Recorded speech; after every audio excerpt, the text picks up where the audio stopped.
may be seated. Good morning, Redemption Church. I'm so excited to be here with you guys today. For those of you who don't know me, my name is Ross, and I have a privilege of serving on staff here as the youth pastor. And so quickly, I want to give a quick shout out to all my adult leaders. They are amazing. They are awesome. We are so grateful for them. Hands down, they are the best group I've ever worked with. And I'm spoiled by them. I think our students are spoiled by them as well. And Redemption, I'll be honest, guys, my wife and I, we love this church. This church is so great, and one thing that I love about it is we're not afraid to talk about the uncomfortable stuff like money. Because when you come to church and you hear that they're talking about money, it's like, okay, well, I'm just going to slip out the back, right? Like when you hear that a church is talking about money, you kind of expect for the offering to be just consistent and like people just standing in the aisle like mean mugging you until you give some money, right? But this series has been so great for me and for my family. I pray it's been great for yours as well. We're in a series called Dollars Sen, where we're talking about a godly way to manage our finances. And essentially, we've come up with a plan. And this plan, we believe, comes from Scripture. It comes from the Bible. This plan is a plan to give, to save, and then to live on the rest. It's a plan to give because we believe the Bible calls us to generosity. We're supposed to be a generous people. We believe it is a call to save, that we want to steward our money well that God has given us, and then we want to be able to live on the rest. So this is our plan. And we've been talking on Sunday mornings kind of about the why of it. Why is it important to give? What's the theological framework? What is the foundation for what we're doing? And then throughout the week, in our groups, in our small groups, we've been going through Financial Peace University, which has been really cool. It's with Dave Ramsey. If you've never seen him before, man, he's a hoot. He makes you like revved up for finances, which is a sentence I never thought I'd ever say. Like he actually makes it entertaining. He gets all psyched up. He goes, "We will never go back in debt." And you're like, "I'm not even in debt, but I'm not gonna go back." And like you're just so incredibly excited. He just has such a way with words. It's awesome. And for my wife and I, this has been such a healing and great opportunity because I'll be honest, I am terrible with finances. Like really, really, really bad at finances. In fact, when we found out that our small group that we host would be going through the topic of finances, I told Brandon, our pastor, I said, I can't do this. I can't do this. Putting me in charge of a series on finance is like having a chimpanzee teaching a driver's ed course. Like I have thumbs and I can go like this and I can smile and then everything would crash and burn. Like it would be terrible. I can show you what not to do because I am an expert at mismanaging money. And if there was one thing that I would just really caution you guys about, something that the Lord just really laid on my heart, the one thing that I regret most in my marriage and in my finance past, it's not saving. It's not being a good saver. Not being a good saver has added so much additional unnecessary stress to my life, to the life of my wife, my family. And I don't know about you, I've always been a not saver. I've always been a spender. Like anytime I get money, we like to say, I feel it burning a hole in my pocket, right? I get it. It's said that in each relationship, there's a saver and a spender, and I am the spender. And if any of you spenders, you enjoy it? Yeah, spend, yeah, give me money. Like I see you right now, you're just shelling out the money and it's exciting and we're free spirits. You can't chain us down, right? And so for me and my wife, man, that's how we lived. We lived paycheck to paycheck because I enjoyed to live large. I enjoyed to pamper my wife. In fact, I felt like if I wasn't going above and beyond to make those extra purchases, that I was failing as a provider, right? That I was failing as a husband. And so constantly anything, the mantra of our household became I deserve or we deserve because everything extra that I did had some kind of like bonus in it for me too. Because it was never like, hey, sweetheart, you've had a hard day, so let's buy you dinner out. It was always like, we need dinner out. I am going to order as well. And there was one month, like when we just got married, just got in our first apartment, blown through all our money, and we're sitting there going, how did we do this? We looked at like our bill, and we had spent $400 at Taco Bell. Like at Taco Bell, you can finance your own Taco Bell for $400. It's crazy, a crazy amount of money. But we kept spending, and then social media became big. And suddenly we're looking and seeing how everybody else is living, all our other friends. And kind of like this unspoken mantra in my heart became, if we're not competing, we're not succeeding. Like if we're not competing, if we can't like post what we've got and it be kind of comparable, then like we're out of the running. And so slowly, like the house was just too small, so we had to upgrade. And like our toys for our little girls were too small, and so we had to upgrade to get a bigger playroom and more toys because I don't want to be a bad dad. And then when time came to get a new car, I guess it didn't have to be a new car, but in our minds, it was like, well, we want the best for our family. And what's better than new? And driving it off the lot, man, it felt good. It felt a little guilty, but it felt mostly good. And we lived paycheck to paycheck like that for years. And what's crazy is I would work overtime. I would get bonuses at work. I would get raises. And still, it seemed like we were just breaking even. And so my wife and I, we'd have these like finance meetings where it's like, what is happening with us? Why don't we have any money? And it came to find out, man, we were living right at or slightly above our income. And so each month we would kind of like tighten up our belt and say, okay, well, we're gonna do our finances better this month. This is gonna be the month that we really take on our finances. And we would for maybe a month or two, but it was hard to save. Like, it wasn't fun. It wasn't immediately gratifying. And after a couple months of saving, I mean, we had to reward ourselves for all that hard work. And so slowly we would spend and undo the progress. And then we say, what have we done? What have we done? And tighten back up again. And it was like our bank account had bipolar disorder for a long time because we were saving and spending and going crazy with it. And that's how we lived for years until last August. Last August was a hard month for us. It started out like a normal month, and then we had one emergency, and we had another health-related, and suddenly all these unexpected costs started coming up. And the unexpected costs, like on their own, they weren't a lot, but when you put them all together, it took us from living paycheck to paycheck to being slightly behind. And I don't know if you've ever been there. I don't know if you've ever felt that. But it's a lot like the feeling you get when you dive into a pool, right? And you're a kid and you're challenging your friends so you can go down the deepest. And like, so you touch the bottom and then you start swimming back up. And like, before you get to the surface, you run out of breath. And so it's like, you're like this far away from the top, right? You're this far away from the surface. You can see it, but you've run out of oxygen and you can't breathe and it feels like you're drowning. That's what it felt like for us to be behind.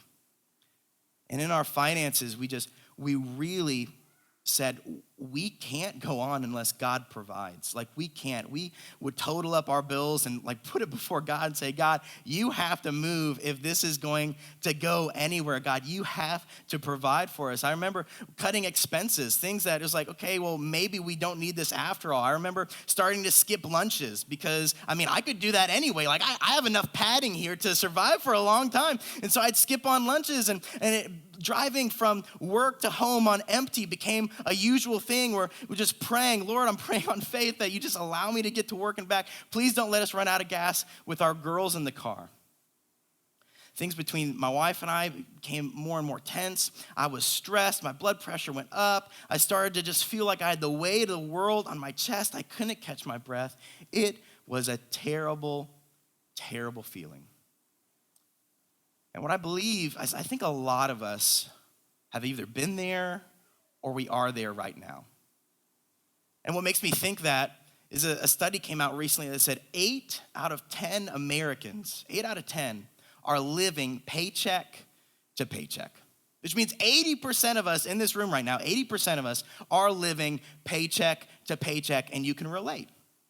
And if you can't, like maybe you're not a part of that, maybe you're a part of that 20, like think of 8 out of 10 of your family members, or 8 out of 10 of the people sitting around you, or 8 out of 10 of your friends.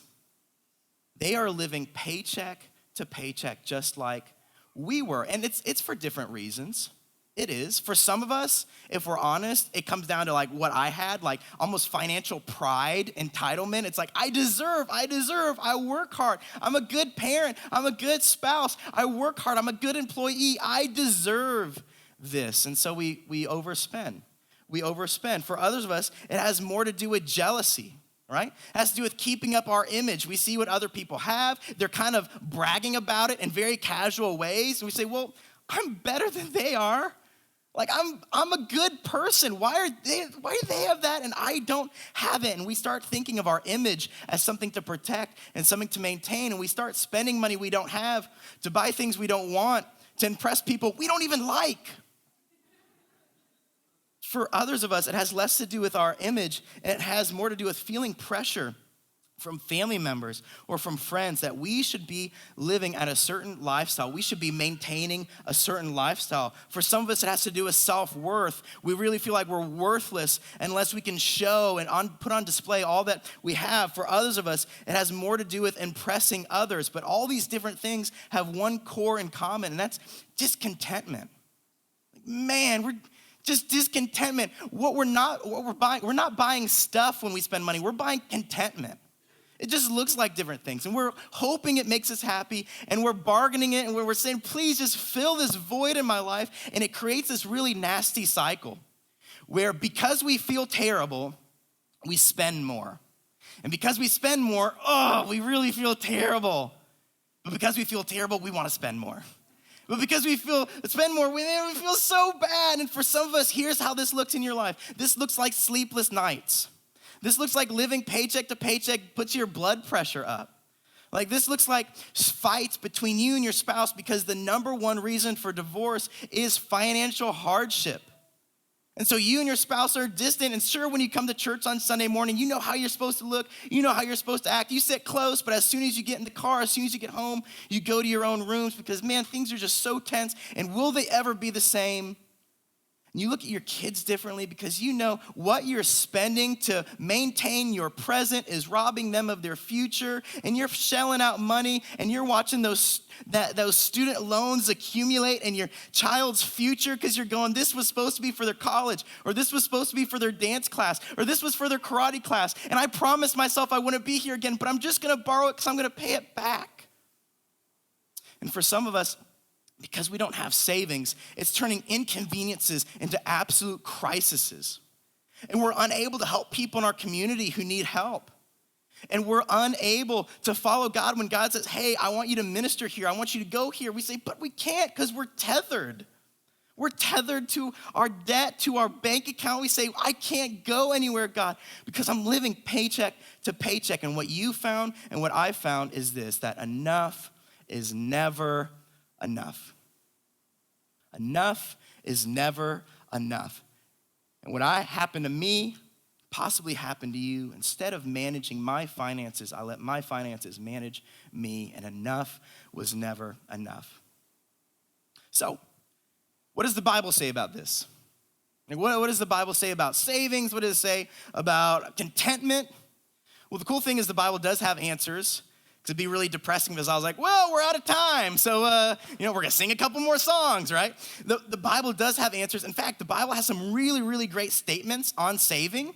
And one of these just coined terms that I just absolutely love is from the book of Proverbs. It's Proverbs 21:20. And here's what it says. It says, the wise man saves for the future, but the foolish man spends whatever he gets. And you're like, thanks for the encouragement, right? So I'm a fool now. I don't go to church for months. I don't go for years. I come back and I'm called a fool. Thank you very much, right? This I think is really, really powerful, both because what it says is true, right? The wise man saves for the future. The foolish man spends whatever he gets. But it's also powerful because of who wrote it. The guy that wrote this statement, his name is Solomon. And if you have been tracking with us in our growth journals, then you know who this is. Our growth journals, by the way, these are 100% free. This is our spring growth journal. It walks you through daily Bible passages that you can read. We're reading it together as a community. We're reading it together as a youth group. We are growing together by reading together. And so if you don't have one of these, pick one up. Really incredible. We've been reading in the book of Luke, in the book of 1 Kings. And in 1 Kings, we start learning about this guy named Solomon. Now, Solomon was made king in the dying days of his dad, David. And to be the king after David is to live in a very, very big shadow. I mean, David's the standard of kingship. And to fall in those footprints, man, that's so scary. And so Solomon, he's trying to figure out how to shepherd his people well. And something interesting happens. One night, God comes to him. God comes to him for the love of his father David. He says, Solomon, I'll give you one freebie. Like, what's one thing that you want, and I'll give it to you?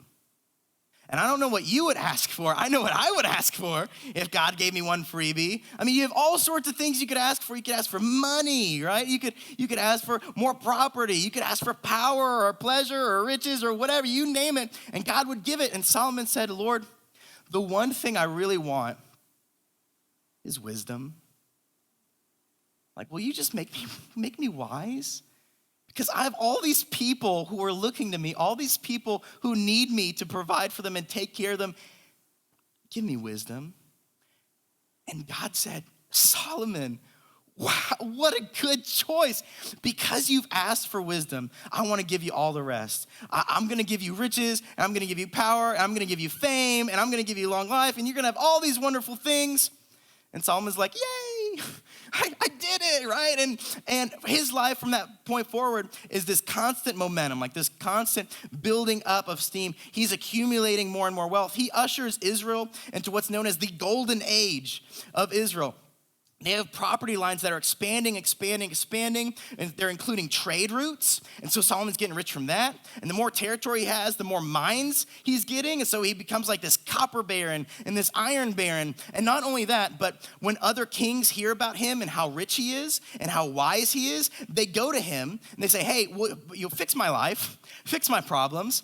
And it said each year he received about 50,000 pounds of gold. Each year. 50,000 pounds of gold. And at that point, I mean, you're not just rich, you're stupid rich. Like you are, and you run out of things to buy when you are that rich. And just to give you kind of a taste of how rich Solomon was, in 2 Chronicles 9, verses 20 to 27, we're given this kind of like, okay, here's what it looked like to live in Solomon's house. Here's what it says. All King Solomon's drinking vessels were of gold, and all the vessels of his house of the forest of Lebanon were pure gold. Silver was not considered as anything in the days of Solomon. For the king's ships went to Tarshish with the servants of Hiram. And once every 3 years, the ships of Tarshish used to come bringing gold, silver, ivory, apes, and peacocks. Thus, King Solomon excelled all the kings of the earth in riches and wisdom. And all the kings of the earth sought the presence of Solomon to hear his wisdom, which God had put into his mind. Every one of them brought his presents, articles of silver and gold, garments, myrrh, spices, horses, and mules, so much year by year. And Solomon had 4,000 stalls for horses and chariots, and 12,000 horsemen whom he stationed in chariot cities and with the king in Jerusalem. And he ruled over the kings from the Euphrates to the land of the Philistines to the border of Egypt. And the king made silver as common in Jerusalem as stone, and he made cedar as plentiful as the sycamore of Cephala. Like, he's so rich, some of you spaced out halfway through that. Like, he's so rich, he has more things than like you could even tally. In fact, some economists said, okay, if we were to put in modern day terms how much money Solomon had, it'd be somewhere between 2 and 2.3 trillion dollars. Trillion with a T. And it's funny because when I was writing my notes, I wrote billion because my mind can't even like compute that much money. I was like, no, it's true. It's trillions of money. Just give me the 0.3, right? Solomon can keep the 2, just the point. And to put that in perspective, $2.3 trillion, the 0.3 is $300 billion. That's not bad. Not pretty, boy did good for himself, right? Like, to put that in perspective, we have, let's say about 500 people that attend Redemption between both our services. Just the 0.3 alone would enable me, if I had that 0.3, I would be able to give each of you $600 million as you leave today. I'm not, but it's that kind of money, right? It's crazy, and some of us are thinking, man, if I had a fraction of that kind of money, I would be content. That would be enough. But for Solomon, who had it, it wasn't. Enough wasn't enough for Solomon. He had an addiction to luxury. He loved the expenses. He loved the properties and the houses and the gold to the point that he filled up his house with so many people. He said, look, I'm going to divide up the nation into 12 different groups. And each month you're going to be assigned. And whenever it's your month, bring all that you've made and bring it to me so I can eat it. Like, his desire, his appetite grew and grew so much that he began taxing his people.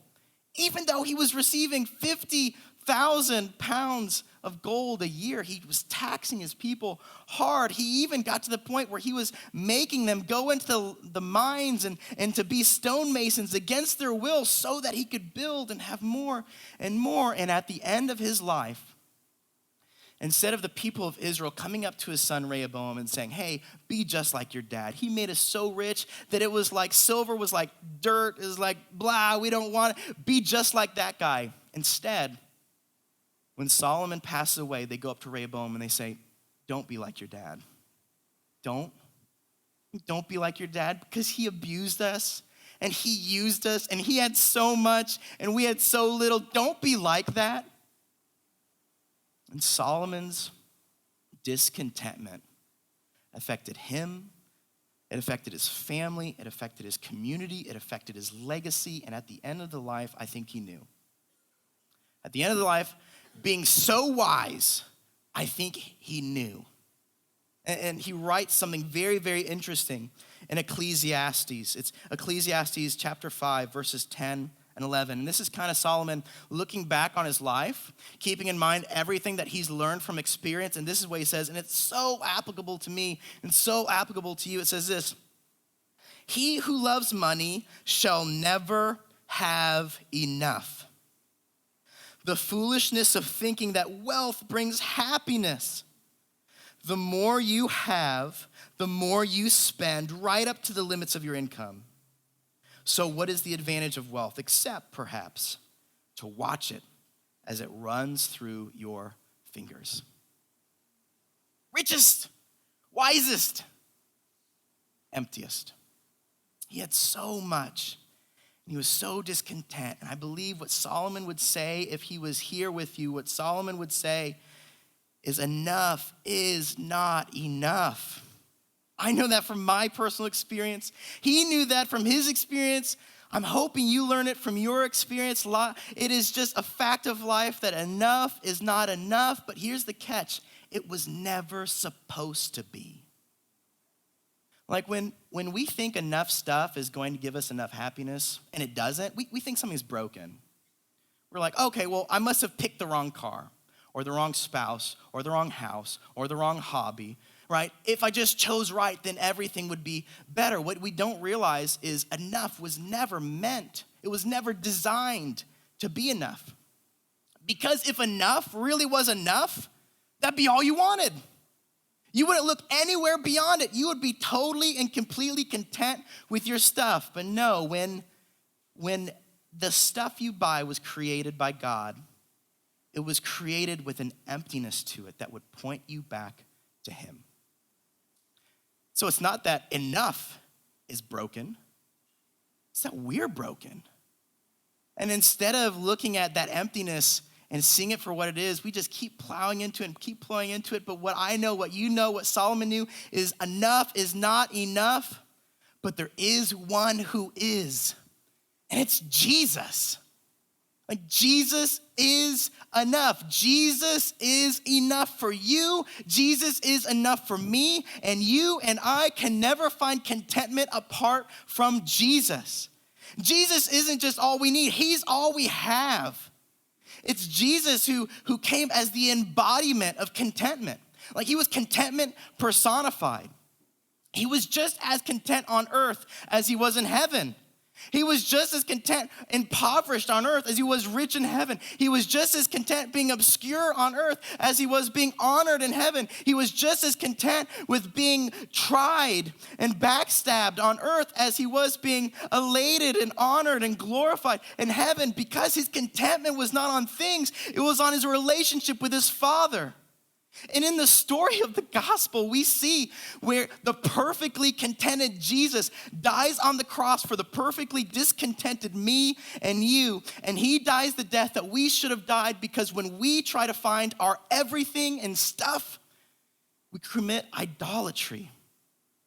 And Jesus, who did nothing wrong, suffers for you and for me. And what an amazing fact that when I couldn't do enough, when my enough wasn't enough, when I couldn't be good enough, or if I couldn't be righteous enough, Jesus was enough for me. And if he was enough for me then, he is enough for me now. And if he was enough to save your soul, he's enough to make you satisfied with your bank account. Because on a Sunday when we're talking about saving, the greatest fact is that Jesus came to save sinners, of whom I am chief. And this isn't just my story, this is your story.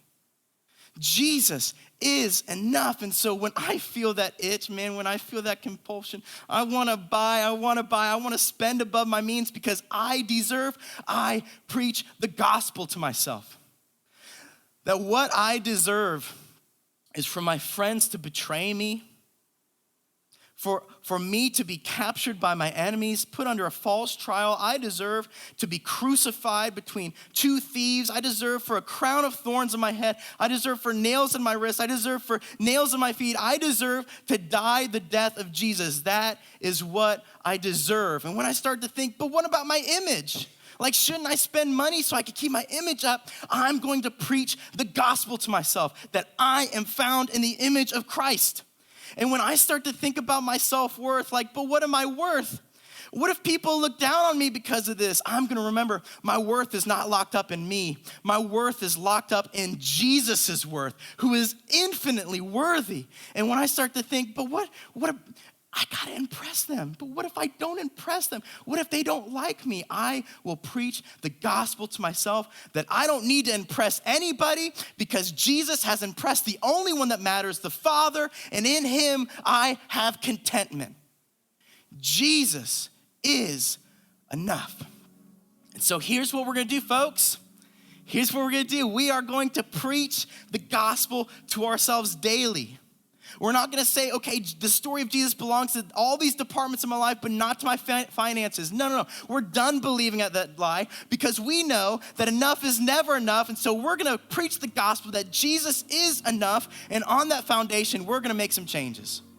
And here's the first thing we're gonna do to glorify God with our finances. We are gonna set a budget and we are not going to budge it, right? We are going to create a budget.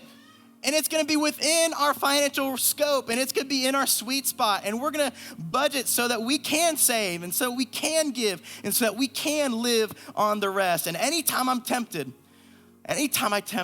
to fall away from that, I'm going to preach the gospel to myself, that Jesus is enough. And when he is my treasure, I don't need that to be my treasure. And when he is enough, I have enough. And once I've done that, I'm gonna start making some changes.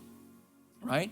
I'm gonna start bringing my lunch to work to save money because little by little, right? Just decision by decision, I want some extra money. I wanna glorify God with my bank account. I want people to look at my finances and see the gospel. And so what I'm gonna do is I'm gonna start bringing my lunch to work. And I don't care if other people don't like it because I didn't make it for them. And I'm gonna buy clothing that's not name brand. And I'm gonna save a little bit of money there. And I'm not gonna care what people think because they don't have to wear it. They don't even have to look.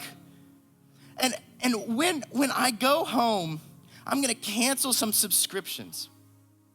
And I'm gonna utilize that time that I spent watching TV, watching all those things, and instead I'm gonna reinvest that for the kingdom by ministering to my family, by being intentional with my kids, by being present. I'm going to do that, and I'm gonna save money. And guys, if it means cutting off the lights every now and again, that's okay. I got the light of the world living inside of me. You know what I'm saying? We can make these changes little by little, and here's what will happen.